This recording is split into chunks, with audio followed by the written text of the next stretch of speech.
이 아침에도 우리 주님을 사랑하는 우리 성도님들에게 하나님의 크신 응답과 축복이 함께 하시기를 예수님의 이름으로 축원합니다.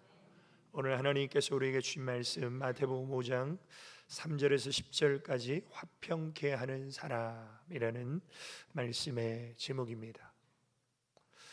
수년 전에 한 연구기관이 남편들이 가정에서 가장 관심을 갖고 있고 아내들이 이해해 주기를 바라는 것이 무엇인지를 물어봤습니다.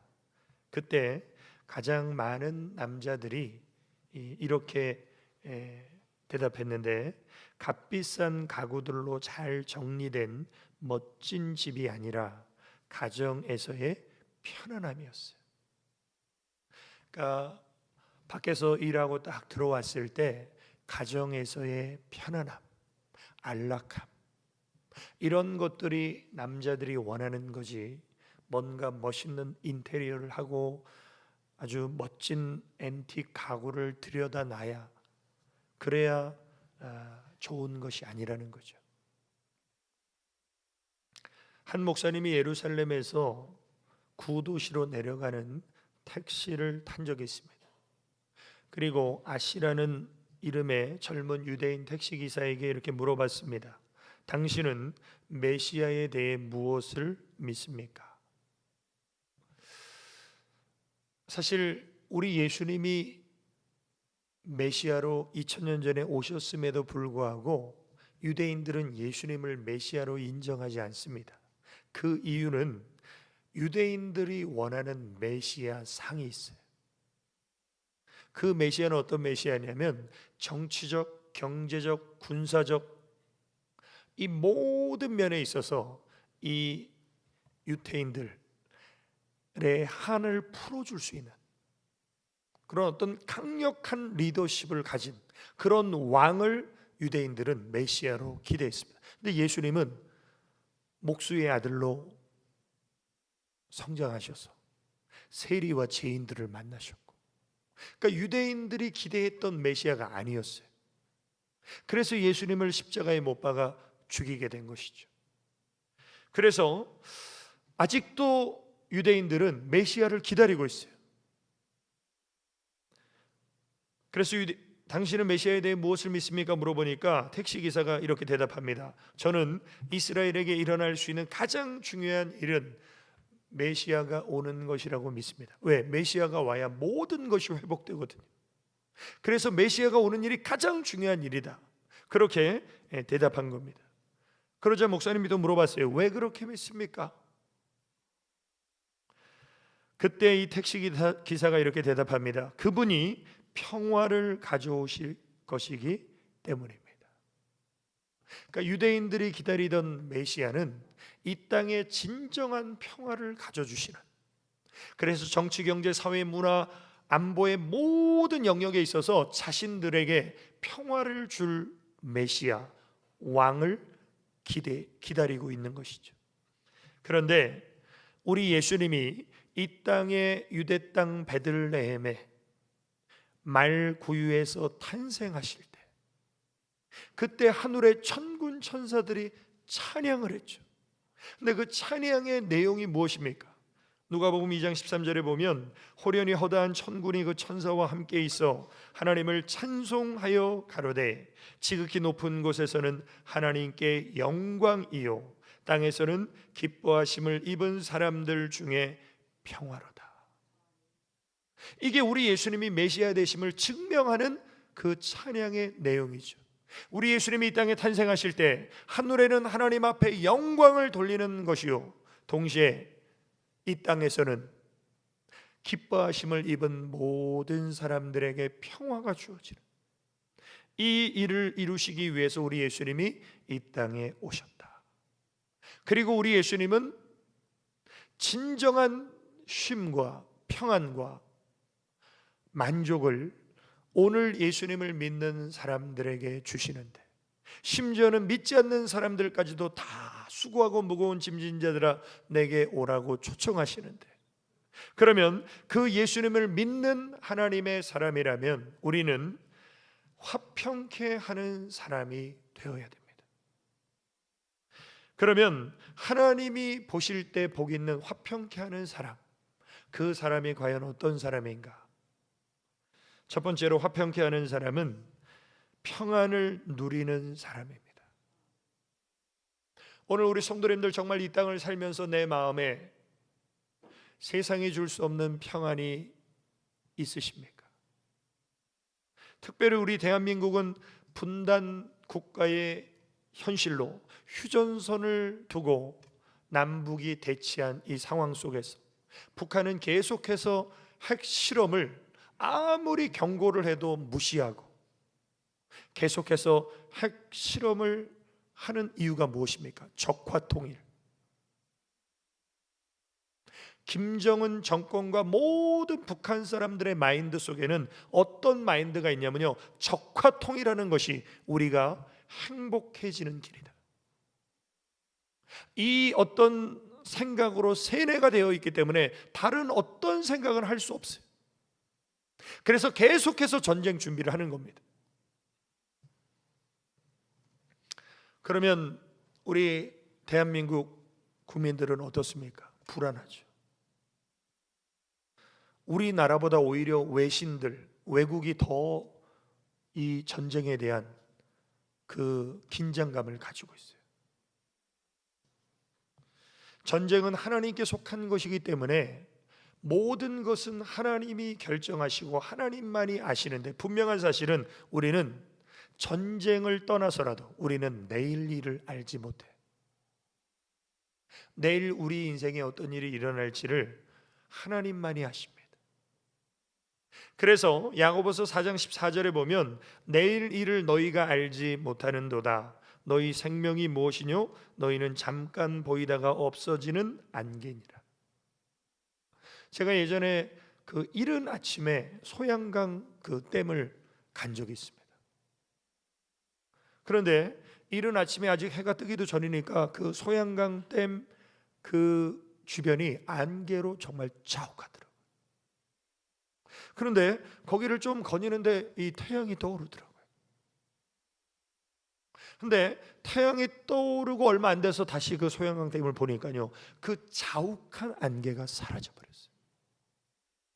이게 우리 인생이라는 거예요. 우리 인생이 잠깐 보이다가 사라지는 안개와 같다. 그래서 하나님은 우리에게 내일 일을 알 수 없고 내일 일을 자랑하지 말라고 말씀하시죠. 잠언 27장 1절에 너는 내일 일을 자랑하지 말라. 하루 동안에 무슨 일이 날는지 내가 알 수 없음이니라. 그러니까 이 말은 무슨 말씀입니까? 오늘이라는 시간을 하나님 앞에 후회 없이 믿음과 사명으로 오늘이 내 인생의 마지막 날인 것처럼 살라는 거예요. 그게 세월을 아끼는 삶이에요. 내가 젊다고 건강하다고 힘 있다고 자신하지 말라는 거예요. 젊고 건강하고 힘 있어도 사고로 심장마비로 하루아침에 세상 떠나는 사람들이 얼마나 많습니까? 그러니까 오늘 하루하루 내가 건강하게 하나님 앞에 나와 예배드리고 몸들여 충성하고 하나님 영광을 위해 살 수 있는 오늘이라는 시간은 하나님이 내게 주신 선물이라는 거예요. 이것이 하나님의 은혜지 당연한 것이 아니라는 거예요. 이걸 우리가 늘 감사하면서 살고 있다면 그 사람은 정말 세월을 아끼며 믿음으로 후회하지 않는 인생을 살게 됩니다. 결국 우리 인생은 어떻습니까? 내일 일을 알 수 없고 내일 일을 자랑할 수 없는 인생이기에 우리는 불확실한 미래로 인하여 늘 마음의 불안함과 두려움을 가질 수밖에 없는 것이 인생이에요. 그런데 부활의 주님께서 두렵고 떨림이 가득한 제자들이 있는 집 안으로 오셔서 주님이 제일 먼저 하신 말씀이 무엇입니까? 요한복음 20장 19절에 보면 이날 곧 안식 후 첫날 저녁에 제자들이 모인 곳에 예수께서 오사 가운데 서서 가라사대 너희에게 평강이 있을지어다. 부활의 주님이 제일 처음에 하신 말씀이 너희에게 평강이 있을지어다. 그러니까 하나님은 우리에게 평안을 주시기 원하신다는 거예요. 근데 이 평안은 세상이 줄 수 없는 평안이에요. 하나님만이 주시는 평강이에요. 오늘 우리 성도님들, 내 마음에 불안과 두려움과 걱정을 십자가 밑에 내려놓고 하나님이 주시는 샬롬의 평강이 임하시기를 주님의 이름으로 축원합니다. 이 평안을 누렸던 사람이 바로 다윗입니다. 다윗은 인생에 엄청난 환난과 고난이 많았어요. 그런데 그 환난과 고난 속에서도 두려워하지 않고 불안하지 않았던 이유가 있습니다. 그 이유가 무엇입니까? 시편 23편 4절에 보면 내가 사망의 음침한 골짜기로 다닐지라도 해를 두려워하지 않을 것은 주께서 나와 함께 하심이라. 그러니까 우리가 하나님의 평안을 누릴 수 있는 비결은 뭐냐면, 어떤 상황과 환경 속에서도 하나님은 우리를 떠나지 아니하시고 버리지 아니하시고 나와 함께 하십니다. 우리가 이 하나님의 약속을 믿으면 하나님이 주시는 평안을 누리게 된다는 거예요. 그리고 하나님이 나와 함께 하시면 하나님이 폼으로 나와 함께 하시는 것이 아니라 그 하나님은 나를 지켜주십니다. 그래서 우리는 하나님을 의지하고 신뢰해야 돼요. 때로 우리 인생에 하나님이 나와 함께 하시지 않는 것 같은 상황과 환경을 만날 때가 있어요. 그러나 그것은 우리의 느낌일 뿐입니다.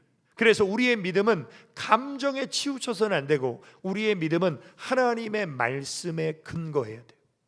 그래서 하나님의 말씀에 근거해서 하나님을 의뢰하는 사람에게는 하나님이 주시는 평강이 임하게 돼요. 그것이 이사야 26장 3절에 주께서 심지가 견고한 자를 평강의 평강으로 지키시리니 이는 그가 주를 의뢰함이니이다.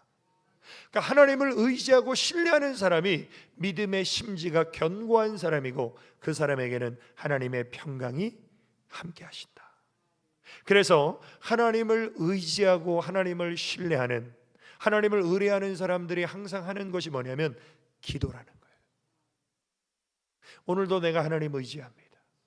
오늘도 내가 하나님 신뢰합니다. 이 사람은요, 기도하지 않고는 살 수가 없어요. 그래서 우리 인생에 때로 문제가 있고 어려움이 있습니다. 고난이 있습니다. 질병이 있어요. 사고가 있어요.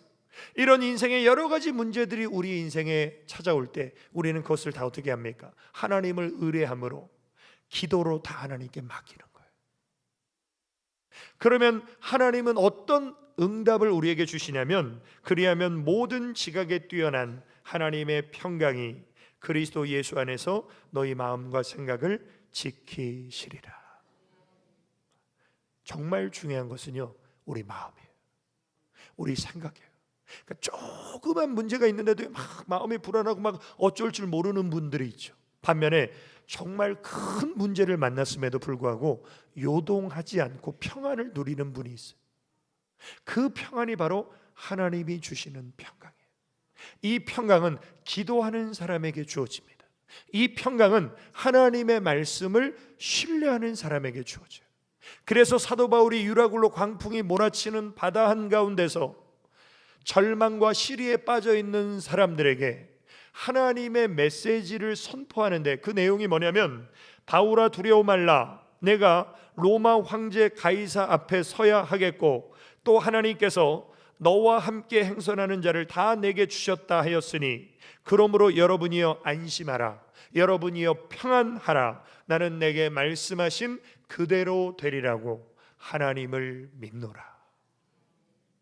지금 눈앞의 현실은요, 막 풍랑이 몰아쳐요. 폭풍이 몰아쳐요. 배가 그냥 침몰할 위기에 있어요. 그런데 사도 바울은 이런 상황 속에서 내게 말씀하신 그대로 되리라, 하나님을 믿으니까 평강이 주어지죠. 오늘 우리 성도님들, 정말 내가 화평케 하는 사람이 되기 위해서 먼저 내 안에 하나님이 주시는 샬롬의 평강이 충만하시기를 주님의 이름으로 축원합니다. 두 번째로, 화평케 하는 사람은 평안을 주는 사람입니다.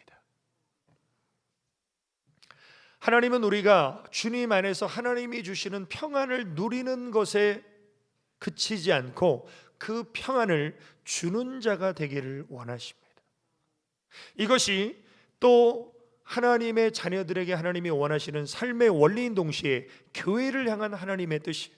그래서 우리 교회 표가 뭡니까? 행복을 누리는 가정, 축복을 나누는 교회. 자, 예수 믿는 우리 성도님들의 가정이 정말 하나님을 믿는 신앙 안에서 행복한 거예요. 평안한 거예요. 감사한 거예요. 자, 그런 가정이 모인 교회가 하나님의 생명과 평안과 축복을 주변에 나눠주는 거예요. 이게 우리 교회의 비전이에요. 다시 말하면, 야, 예수 믿는 나만 잘 먹고 나만 잘 살고 우리 가정만 잘 되고 내 자식만 잘 되고 이것만을 위해서 신앙생활 한다면 그 사람은 기복주의적인 신앙, 이기주의적인 신앙을 추구하는 거예요. 하나님이 원하시는 신앙은 그런 것이 아니라 내가 주님 안에서 하나님의 은혜로 복받고 평안하면 이 하나님의 은혜와 복을 알지 못하는 사람들에게 나눠주는 것, 이것이 하나님이 원하시는 교회와 성도의 삶이라는 것이죠. 잠언 25장 24절에 보면 다투는 여인과 함께 큰 집에서 사는 것보다 움막에서 혼자 사는 것이 나으니라. 이 말씀은 하나님은 가정과 부부가 화목하게 서로 이해하면서 행복하게 사는 것이 하나님의 뜻이지, 부부싸움 한다고 별거하고 혼자 살아라 이 뜻이 아니에요. 우리가 하나님의 말씀을 오해하면 잘못된 길로 갈 수 있어요. 이 말씀은 야, 싸우느니 혼자 살아, 별거해, 이혼해 이 뜻이 아니에요. 싸우지 말고 화목하게 살라는 거예요. 그런데 왜 부부가 싸우게 됩니까? 왜 부부싸움을 합니까? 그것은 서로 앉으려고 하기 때문에. 서로 앉으려고 내가 너한테 질 줄 알아? 이렇게 하니까 어떻습니까? 부부싸움이 끊이지 않는 거예요. 그럼 부부가 안 싸우려면 어떻게 됩니까? 한쪽이 져주면 돼요. 한쪽이 양보하면 돼요. 한쪽이 이해하면 돼요. 그러면 싸울 일이 없어요. 근데 서로 양보 안 하고 서로 이해 안 하고 서로 앉으려고 하고, 그래서 부부가 싸우는 거예요. 그리고 그 부부싸움 속에 원수 마귀가 역사합니다. 모든 싸움에는 마귀가 역사해요. 그래서 하나님은 평강을 주시는데 마귀는 싸우게 해요. 갈라지게 해요. 나뉘어지게 해요. 소크라테스의 아내가 세계 최고의 악처였다고 합니다. 그래서 소크라테스가 뭔가 어떤 철학적인 사색을 하거나 그런 행동을 할 때 이 아내가 옆에서 계속 막 잔소리를 하고 막 욕을 퍼붓습니다. 나가서 돈이나 벌지 뭐 하는 짓이냐고. 그런데 소크라테스가 아무런 반응을 하지 않아요. 그러니까 아내가 더 화가 나니까 물통에 물을 담아가지고 소크라테스의 머리에 그냥 확 쏟아부었어요. 그럼 어떻게 하겠습니까? 보통 남자 같으면 주먹이 나가겠죠. 그런데 소크라테스는 어떻게 했냐면 한동안 뇌성병력 같은 소리가 나더니 이제는 소나기가 쏟아지는구나. 이런 사람이랑 어떻게 싸움이 되겠습니까? 한쪽에서 반응을 안 하면 싸울 수가 없는 거예요. 그런데 이렇게 잔소리하고 화내는 아내에게 소크라테스와 같이 대처했던 사람이 성경의 욥이죠. 욥이 온몸에 악창이 나서 막 너무 간지러우니까 막 기와장으로 자기 몸을 긁는 이 모습을 아내가 보니까 막 우라통이 치밀면서 뭐라고 욥에게 했습니까? 그 아내가 그에게 이르되 당신이 그래도 자기의 순전을 굳게 지키느뇨 하나님 욕하고 죽으라. 이게 지금까지 한평생을 사랑하며 살아왔던 남편에게 해서는 안 될 말이죠. 위로를 해줘도 정말 위로가 안 되는 이 남편의 상황에 이런 욕을 퍼붓습니다. 그런데 욥이 뭐라고 말합니까? 그가 이르되 그대의 말이 어리석은 여자 중 하나의 말 같도다. 우리가 하나님께 복을 받았은즉 재앙도 받지 아니하겠느냐 하고 이 모든 일에 욥이 입술로 범죄치 아니하니라. 자, 이렇게 욥이 만약 같이 욕하면서 다퉜다면 이 부부는 갈라섰겠죠. 그러나 욥이 그 아내의 감정적인 막말에 대응하지 않고 오히려 권면하고 또 평안의 말로 말할 때 이 부부의 관계는 유지가 되는 거예요. 이게 바로 화평케 하는 사람이에요. 오늘 본문 9절을 현대어 성경에 보면 이렇게 나와 있습니다. 평화를 위하여 일하는 사람들은 행복하다. 그들이 하나님의 아들이라 불릴 것이다. 우리가 정말 나 자신만의 평안을 위해서가 아니라 화평을 위해서, 우리의 가정, 우리의 교회, 우리의 공동체의 평화를 위해서 우리가 살아간다면 그 사람이 진짜 하나님의 자녀라는 거예요. 그런데 그런 사람들이 많지 않습니다. 가정이든 직장이든 교회든 이 나라든 이렇게 화평케 하는 사람은 소수에 불과해요. 오히려 아무것도 아닌 일을 크게 만들어서 문제를 일으키는 사람들이 훨씬 많아요. 별것도 아닌 문제인데 막 크게 터뜨려서 막 공동체를 문제 공동체로 만드는 사람들이 훨씬 많습니다. 반면에 꽤 심각한 일이지만 아무것도 아닌 일처럼 문제를 처리하는 사람들이 있어요. 아무것도 아닌 일을 크게 만들어서 문제를 일으키는 사람을 트러블 메이커라고 하고, 심각한 일이지만 아무것도 아닌 일처럼 문제를 해결하는 사람을 피스 메이커라고 합니다. 그래서 교회에서는 피스 메이커가 필요해요. 교회는 트러블 메이커가 있으면 안 돼요.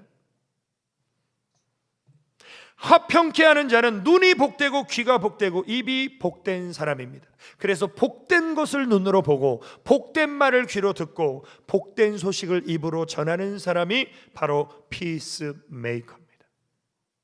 그래서 우리가 마지막 날에 하나님의 전신갑주를 입어야 되는데, 그 하나님의 전신갑주에서 우리가 신어야 될 신발이 있어요.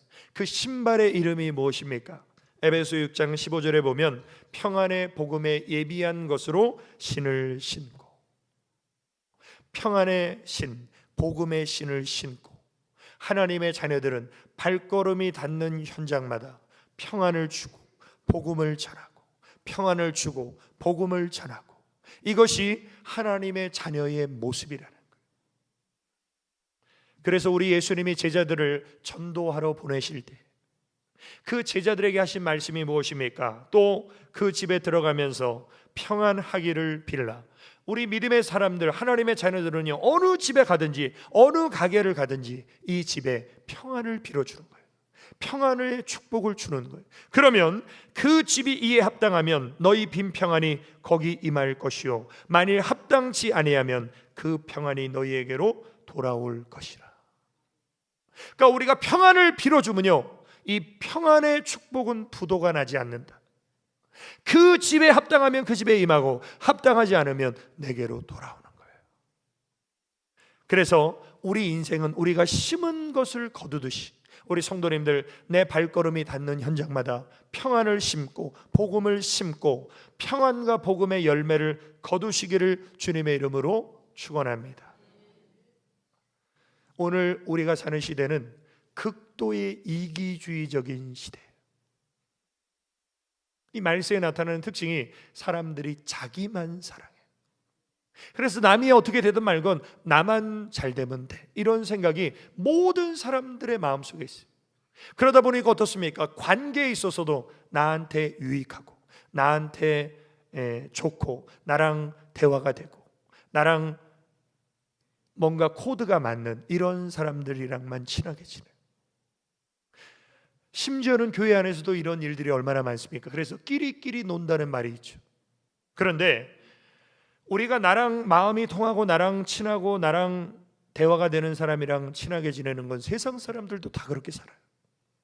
그럼 우리가 하나님의 자녀라면 세상 사람들과 달라야 되잖아요. 그래서 하나님은 우리에게 뭐라고 말씀하십니까? 할 수 있거든 너희로서는 모든 사람으로 더불어 평화하라. 오늘 우리 성도님들, 물론 우리가 모든 사람과 화평하기는 불가능합니다. 그러나 할 수만 있다면 내가 만나고 내가 알고 있고 내가 관계하는 모든 사람의 관계 속에서 정말 평화하고 화평하시기를 주의 이름으로 축원합니다. 절대로 여러분들 인생에 적을 만들지 마십시오. 그래서 로마서 14장 17절에도 보면 하나님의 나라는 먹는 것과 마시는 것이 아니요 오직 성령 안에서 의와 평강과 희락이라. 우리가 성령 안에서 하나님의 의와 하나님의 평안과 하나님의 기쁨을 누리며 사는 것이, 이것이 축복이라는 것이죠. 그러면서 이로써 그리스도를 섬기는 자는 하나님께 기뻐하심을 받으며 사람에게도 칭찬을 받느니라. 우리의 첫 번째는 뭐냐면 하나님의 기쁨이 되는 거예요.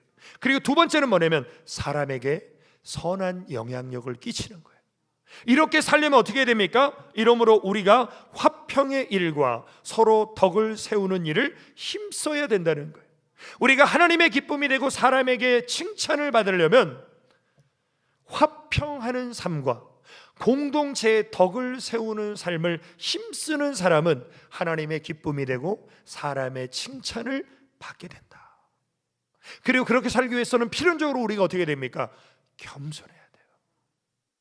내가 교만하거나 내가 누군가로부터 섬김과 대접을 받으려고 하면 나는 화평을 파괴하는 사람이 될 수 있어요. 그러나 내가 온유하고 겸손하신 주님의 마음을 품고 내가 겸손히 나를 낮추고 다른 사람을 높이는 사람은 화평케 하는 사람이 되고 공동체에 덕을 끼치는 사람이 되고 결국 하나님의 기쁨이 되고 사람에게 칭찬을 받는 선한 영향력을 끼치며 사시기를 주님의 이름으로 축원합니다. 결론입니다. 화평케 하는 사람은 하나님이 파송하신 천국의 대사입니다.